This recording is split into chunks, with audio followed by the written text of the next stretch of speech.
ঈদ বুলি ফুৰিবলৈ আহিলোঁ দাদা খুৰী ঘৰলৈ। এইফালে বেটা আহিছে, মাইনা আৰু বেটি মিষ্টাৰ গৈছে মৰাণ টাউনলৈ কিবা এটা কামত। আৰু ঈদ বুলি খুব ধুনীয়া ডেক'ৰেশ্যন কৰিছে লাইটৰ, আৰু খুব ভাল লাগিছে। ঘৰটো ধুনীয়াকৈ সজাই ৰাখিছে। এইফালে চাওক, গোটেইবোৰ আইটেম ঘৰতে বনাইছে চাহৰ নাস্তা, মাত্ৰ মানে চানাটোহে কিনা, আৰু গোটেইবোৰ আইটেম মুখত দিওঁতেই গলি গৈছে। কেকটোতো ক'বই নালাগে।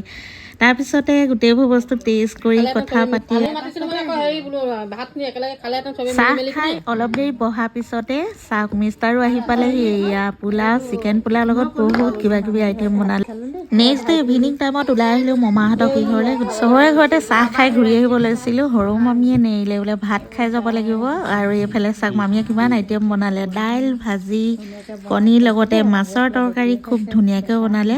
আৰু এইফালে ভণ্টিজনীয়ে ভিডিঅ'টো উঠি খুব ভাল পাই।